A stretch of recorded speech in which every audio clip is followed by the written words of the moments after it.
Distinguished guest, ladies and gentlemen, dear friends, it is my great pleasure to be here with you and to present the presentation about the national parks in the European conservation context. The presentation was made together with my colleague and friend Michael, and we would be pleased to respond to any possible questions that you might have after the presentation. The presentation is actually divided into two parts. First, we will focus on the IUCN standards and criteria on protected area management categories with emphasis on category 2 sites. And second, I would like to present you what is the current IUCN policy vision on protected areas from now and for the period of the next 10 years, so that we will speak a kind of the trendy language on protected areas.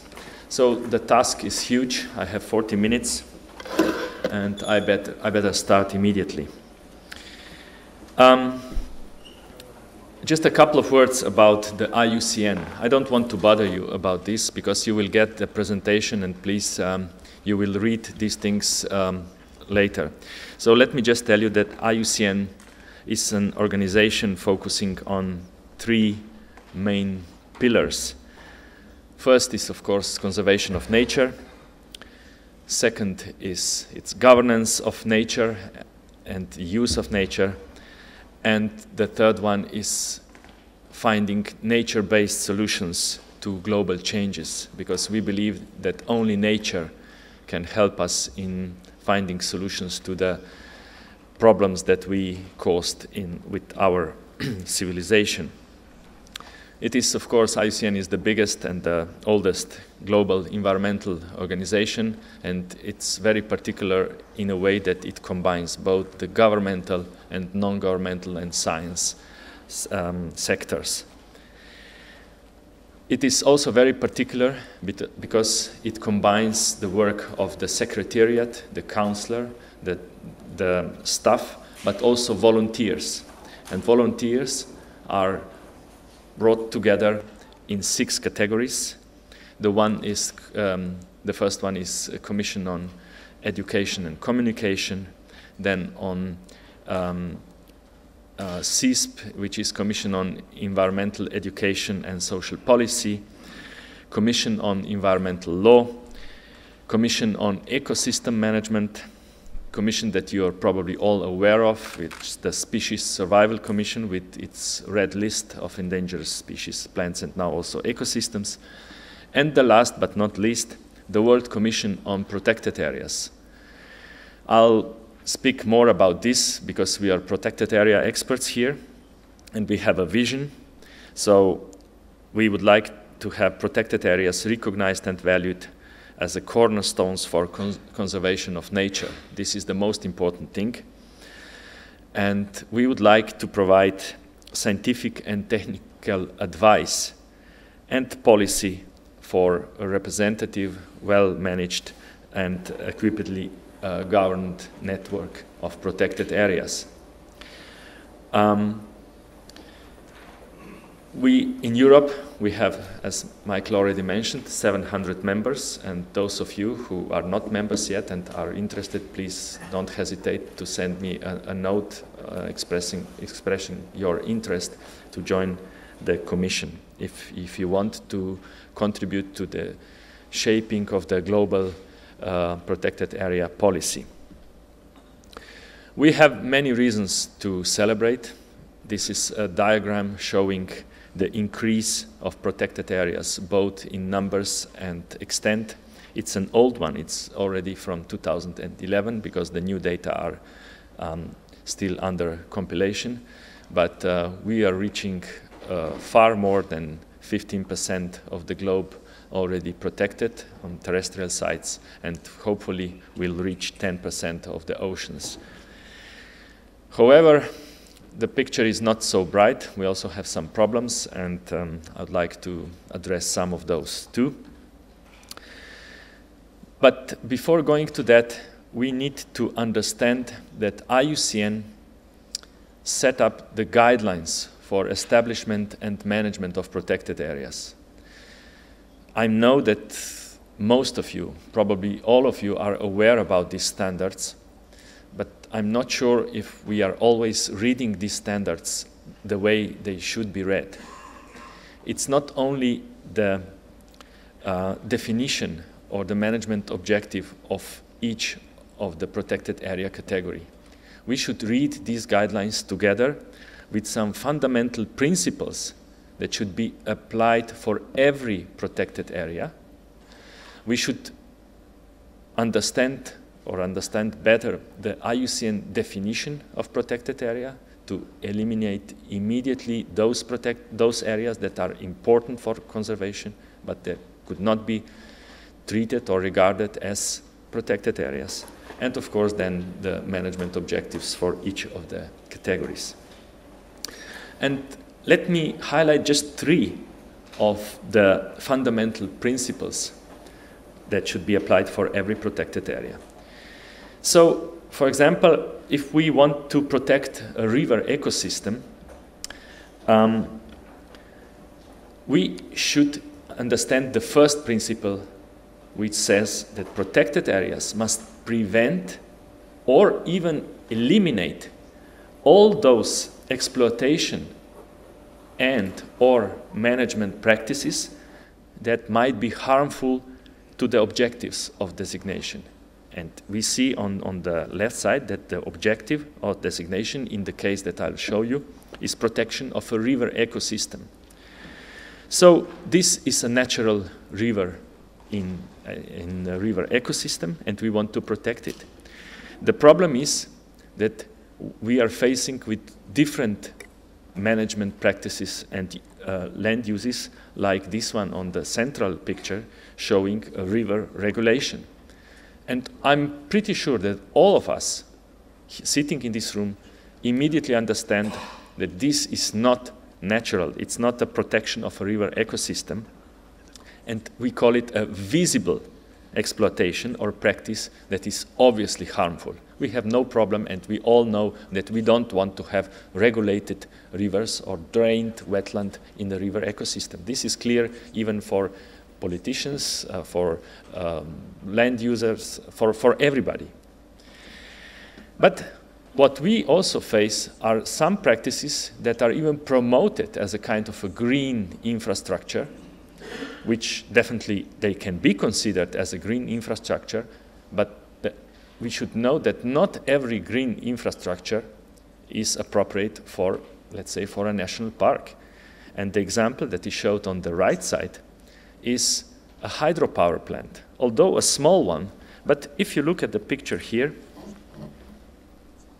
you will see that this hydropower plant, which is promoted as something which is environmental friendly, green, whatever, is taking all the water out of the riverbed, and the riverbed was channelized and filled with concrete and large stones, which has nothing to do with a natural river ecosystem. The problem is that for some people this is not visible, and this is promoted as a green use, but in fact it's harmful for the environment. It can be, but not within a national park. Yes, let's promote this kind of renewable energy, but let's try to avoid doing this in national parks and other protected areas. So we don't want to have all so-called green infrastructure projects in our protected areas. The second fundamental principle for every protected area say that protected areas should aim to maintain or ideally even increase the degree of natural areas in the park. So if we take an example of a mountain forest ecosystem, and we have them plenty here in the Czech Republic, I'm showing this picture. It's not from the Czech Republic. and ask yourself, is this something that contributes to maintenance or even increasing the degree of natural area in the national park? Definitely not, because we see the infrastructure, we see the direct impact to the environment. We don't see the cars that are coming here, parking lots. We see the hotel on the left side. So we would like to avoid these kind of things in national parks, because these are the last cornerstones of protection of the natural ecosystems. And the last principle, which I'd like to highlight, which should be applied for every protected area, says that the primary management objective for a protected area should be applied in at least 3/4 of a protected area. This doesn't mean then in the rest, in the 25% of a protected area, there should be no interventions or no development, as some people call it, or no human use. On the contrary, it can be applied. But when you apply this, please take care that it has no negative impacts on the core zone. For example, if there is a forest ecosystem and you protect 75% as a non-intervention zone or strictly limited intervention zone, it makes no sense that in the rest of the 25% you do a massive clear cuts or you build tourism ski resorts or whatever. This should be also avoided. So if we take into consideration the three principles that I highlighted, let's go now to see what the IUCN standards say about the category 2 national parks. I know that you're all aware about the definition. I'll repeat it here very shortly. So these areas are large, are composed primarily by natural or near natural areas, which should protect natural biodiversity together with the underpinning ecological processes, which is very often neglected. You can't have a forest if you don't respect the ecological processes that created and maintains these forests. These areas are, of course, provide foundation for environmentally and culturally compatible, and you will see spiritual, scientific, educational, recreational, and visitor opportunities. If you look very carefully, tourism is not even mentioned in the definition. It doesn't say that tourism should not be applied in the national park. It can be applied, but I think that the task of every national park manager is to demonstrate how the management of tourism in his or her national park can be separated or distinguished from the management of the tourism outside a protected area. If the manager understands and the ministry understands this difference, then I have no fear that our national parks will be correctly managed. And this is very simple what the managers and then the policymakers should ask themselves when planning and managing protected areas. So the primary objective of national park is to protect natural biodiversity. We don't want to have invasive or non-native species with underlying ecological structure and processes, and of course to promote education and recreation. These are the main goals. It doesn't imply that there should not be other goals. Can be tourism, can be local development, can be whatever, but please bear in mind that all these activities should subordinate the main goal, which is to protect natural biodiversity. It's so simple in theory. I know how difficult it is in practice, but I'm telling you this because I think that there are ways how to reach this also in practice. Don't forget that we have also a definition of protected area, which says that this is clearly defined geographical space, recognized, dedicated, and managed through legal or other effective means to achieve the long-term conservation of nature with associated ecosystem services and cultural values. Here are some explanations from the definition. We want to have area which is clearly defined both on paper and in space, should be recognized, which means that is listed in the world database on protected areas, should be dedicated, so it has a binding commitment to conservation, not to other uses. First to conservation, and other uses can subordinate this. For the first time, we have in the definition the word management. Even if some protected areas need no management, this is also management, but all protected areas have to be managed.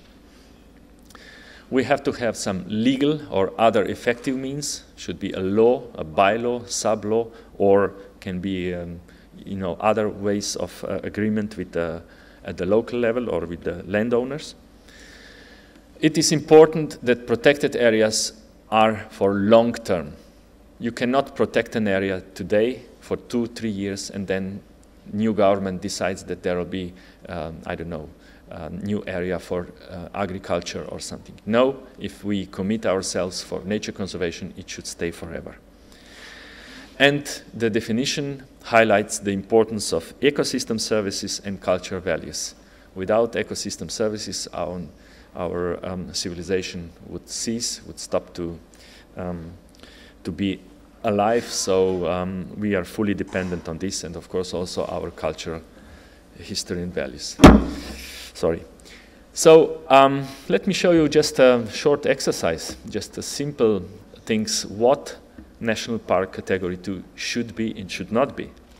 I showed you already the way how tourism should be developed in a national park, or how it should not be. So the left picture shows that we don't want to have the tourism as it is outside protected areas. We don't want to destroy natural biodiversity and ecological processes by building major ski resorts, tourism facilities, clear cuts, and so on.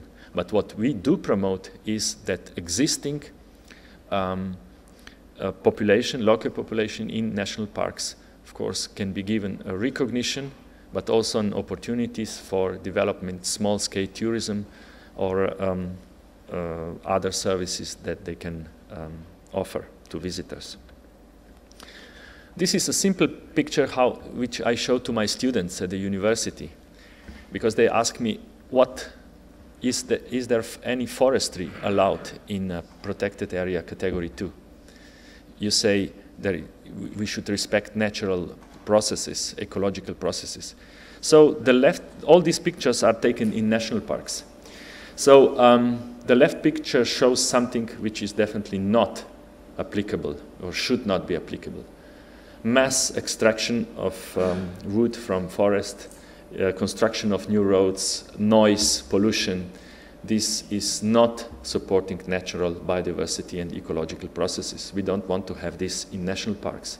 Please remember, these are the last oases of truly natural environment that we have in Europe.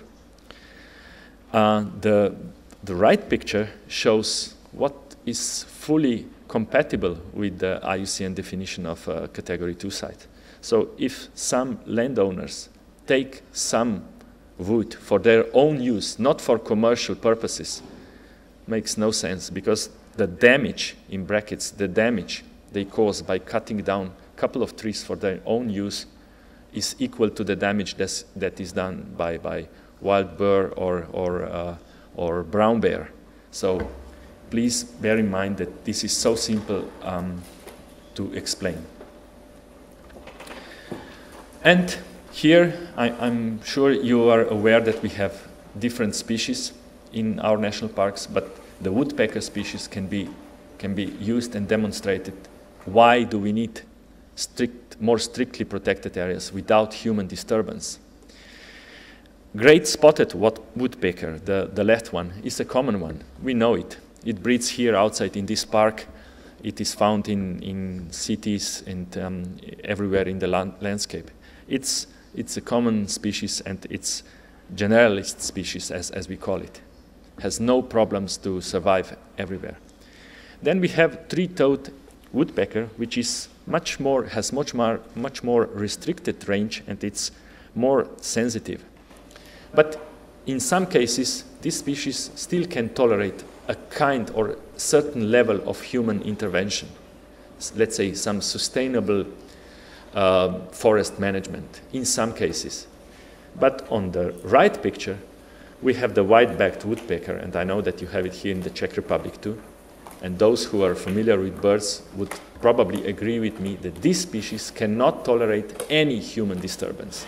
If you cut trees, this species will disappear. I'm using this as an example. Why do we need national parks and why do we need strictly protected areas? Some species simply cannot be preserved without strict measures of conservation. Tourism. Please, we don't want to have the forms of tourism that are very popular and attractive, and they should be applied outside protected areas. Mountain bikes outside paths and roads, or even motorized access. This is not a thing that we would like to have in national parks. But some small-scale tourism, other forms of tourism can, of course, are very welcome, but should be designed and implemented with careful consideration what is affecting and what is not affecting the natural biodiversity and ecological processes. I know the Czech Republic is the country of lakes and ponds. That's why I selected also this picture. On the left side, you will see what usually fishermen and other users are doing with some of our ponds, gravel pits and lakes.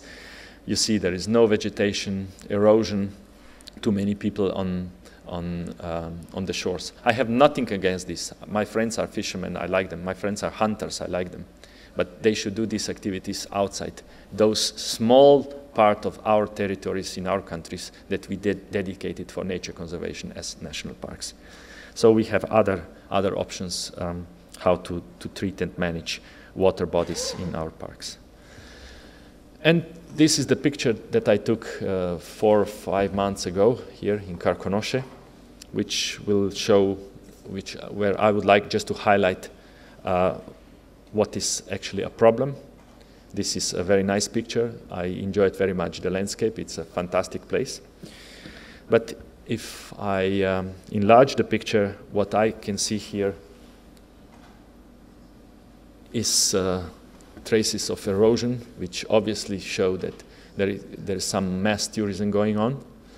So for me, it would be the advice for the management, for the future management, would be how to reduce the tourism pressure, how to spread visitors to other places, and not to allow this kind of mass tourism approaches to our national park. I know this cannot be done from today until tomorrow. Nobody expects that. But it would be great if we, first, we who are already convinced, try to convince also others who are policymakers, who see just the other side, that what we are fighting for is good for us, good for nature, and it's good for our children too.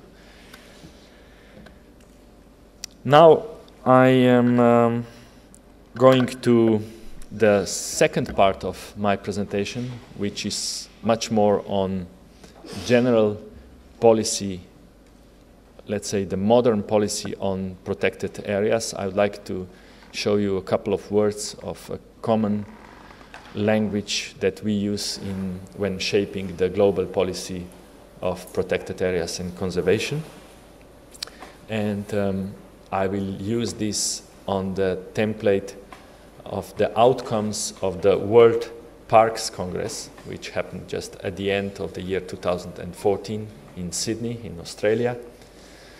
So below you will see a compilation of the key issues that protected areas are addressing for the years to come. First of all, the World Parks Congress takes place only every 10 years. I don't know if there is any other international movement or organization that has its own congresses only once per 10 years. I don't know how often the Football Association is doing their congress, but I don't think that they're doing it on 10 years. So this congress was different from all the previous ones by not ending with a declaration, but ending with a process which is called the Promise of Sydney. And this promise is composed by a vision which will be implemented through innovative approaches, based and seeking solutions to the problems protected areas are facing, and to our pledges, commitments, and promises. So we don't want to force people to respect a declaration, because declarations usually finish on our desks or files. No, the way this time is different. We want to stimulate ourselves as people, as park managers, as people in the ministries and in the government, to commit themselves for more effective and well-managed system or network of protected areas at a global level. Contributions can be very different. We saw some African countries which committed hundreds of tens of square kilometers of new protected areas. There are other commitments, like some national parks will in the future dedicate some more percentage of their territory to non-intervention zones. I hope that the Czech Republic will follow this example. And there are some commitments that we as people can also do. We can speak about protected areas, we can promote them, we can work together for better system of protected areas.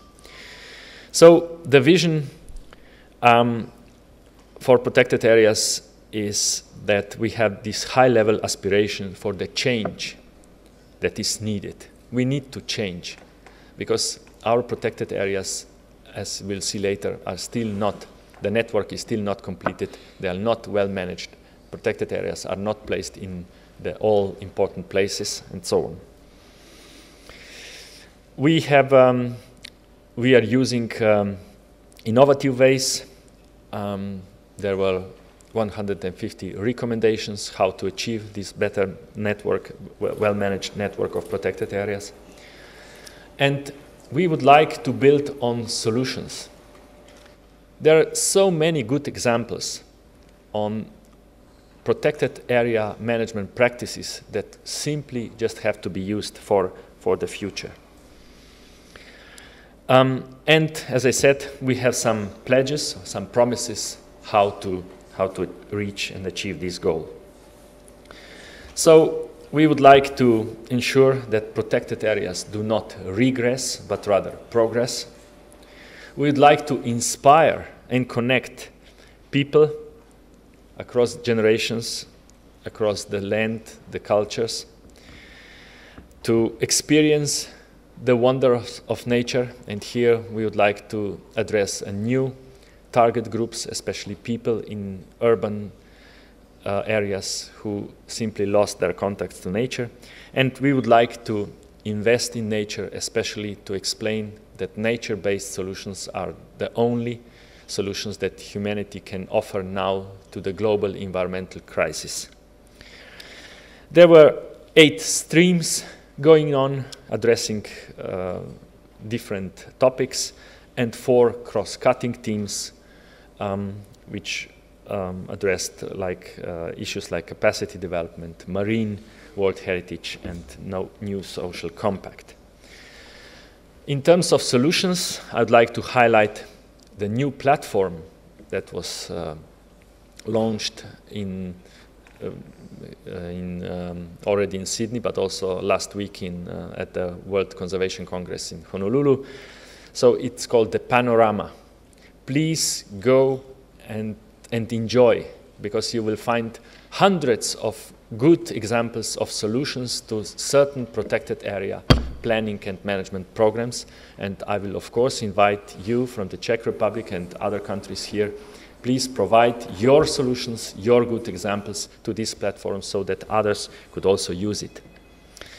And we have several commitments from governments and civil society. I don't have time to go through, but you can find all this on the internet.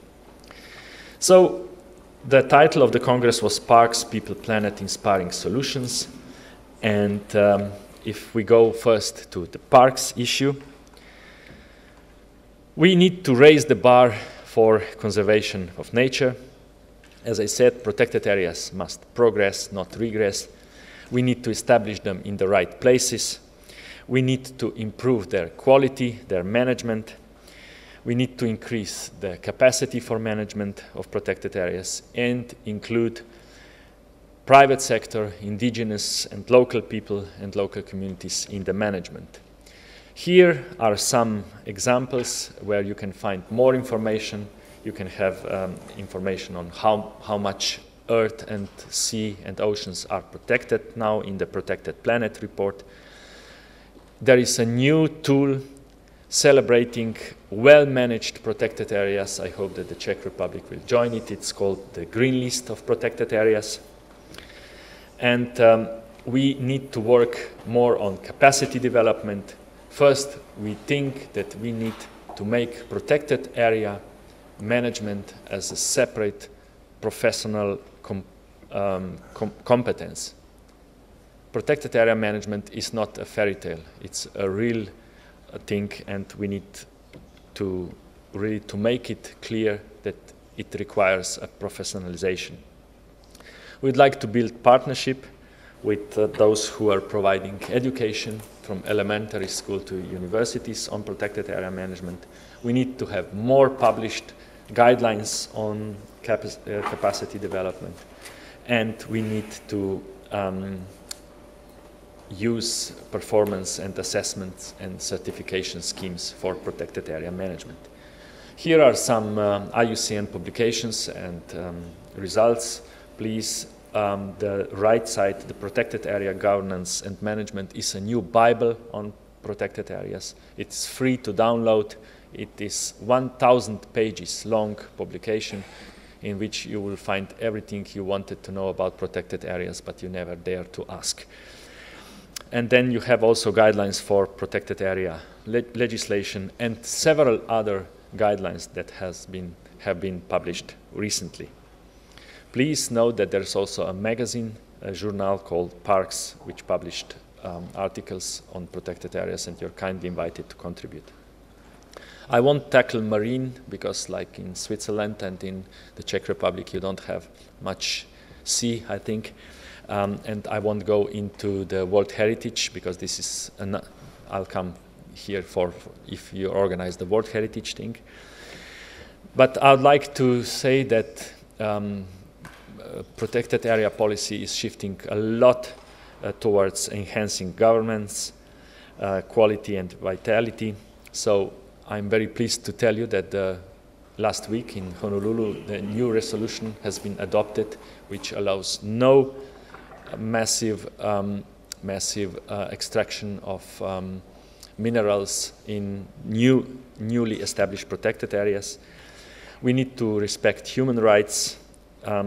We need to change our thinking of economy from growth-based towards sustainable growth. We need to support voluntary conservation measures and establish strong policy and legal frameworks.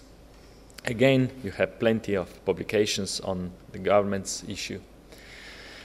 We would like to inspire a new generation. New generation does not mean only young people. There are also elderly people, disabled people, refugees that are coming into Europe, and we need to launch a global campaign to connect young people to nature. We would like to evaluate youth and public engagement in protected areas to bring them back to nature. All children must have access to nature. We would like to use new tools, social media, to attract their attention. And we would like to facilitate engagement not only of youth, but also of urban population into protected area. There is a new process called Nature for All. This is a huge process going on, how to reconnect people. It was, we can easily say, initiated by the Europark Federation in Europe, and now it's coming as a global initiative. We need to respect indigenous and traditional knowledge and culture, but we don't have so many indigenous people in Europe, so I skipped that. We need to address climate change by including all relevant people into climate change issues, support different coalitions, use traditional knowledge in mitigation of the climate change, build capacity for new initiatives, and give the full recognitions of ecosystem and protected areas in mitigation of or responding to climate change. Again, some new publications. Protected areas must be realized by general public that they support human life by providing food, water, and reducing disaster risks. So we have to demonstrate the ecosystem values of protected lands to the general public, strengthen spatial planning, enable civil society in governments of natural resources, build evidence and apply practical evidence and advice, work in synergy, and apply a rights-based approach, so nobody should get without any recognition. We need to strengthen policies and planning to improve health and well-being, improve the biodiversity and human health, build connections and capacity across the health and other sectors, promote how much nature can support the health service, and build the evidence on how connection of people to nature can be beneficial to the general society. We are facing new development challenges, so we need to take care about the governance, land use planning frameworks. We need to integrate protected areas into other sectors of public policy, apply spatial planning regulation, establish social and environmental safeguards, understand better protected area financing needs, and work with intensive land and sea use industries to develop their way much more sustainable. We would also like to develop a new social compact which basically says that we should reconnect back to nature and work, apply also some moral and ethical standards in our lives. So that was my presentation. I'm sorry if I was brief at the end. The presentation again was prepared jointly with Michael Hošek, and I think that both of us will be more than pleased to respond to any questions that you might have after this presentation. Thank you so much.